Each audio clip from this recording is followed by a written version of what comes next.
La cache, chapitre 12. Ce qu'elle vient de dire me donne mal au cœur. Tu n'étais que la chanteuse? Ouais, dit-elle, le regard fixé sur ses ongles. Je suis chanteuse. Alors, qui a écrit les chansons? Est-ce important? Demande-t-elle. Peut-être. Il y a des lois.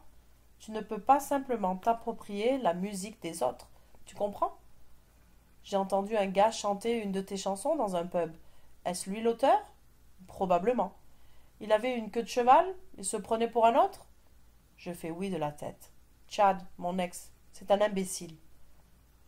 Chad, l'initiale C dans le livret de la géocache, et la première lettre de célèbre. Je secoue la tête et demande. C'est lui qui a écrit la musique? C'est lui qui joue de la guitare?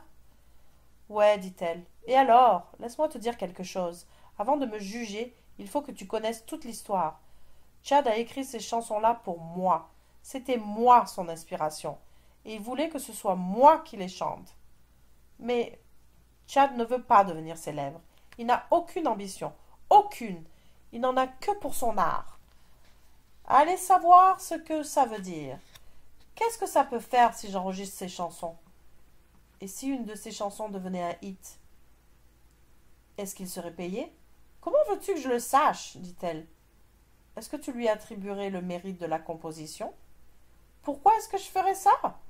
Si je fais tous les efforts, pourquoi est-ce que je me soucierais de lui? Il ne veut pas être célèbre.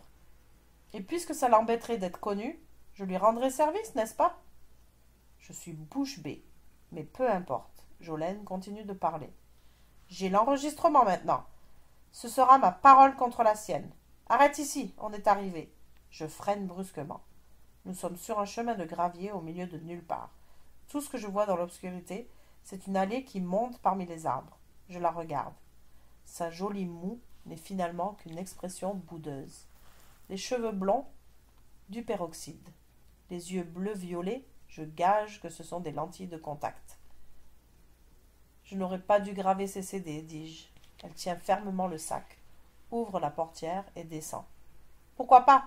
C'est moi qui chante. Ce sont mes chansons.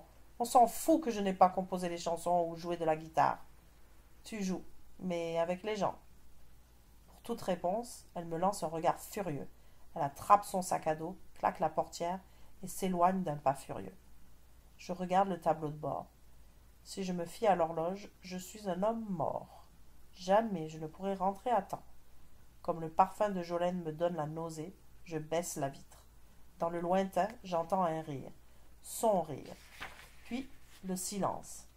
J'entends dans ma tête les paroles de la chanson de Jolene, de Chad. Ma solitude n'en finit pas, et c'est à toi que je le dois. Je mets un certain temps à me retrouver dans ce dédale de chemin. Mon téléphone sonne avant que j'aie atteint l'autoroute. Je ne m'arrête pas pour répondre. Le retour semble plus long que l'aller. J'essaie de ne pas penser à ce qui m'attend.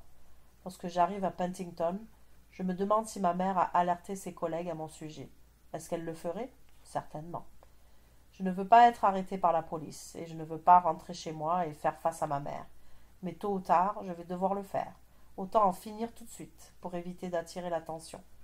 Je conduis prudemment jusqu'à la maison.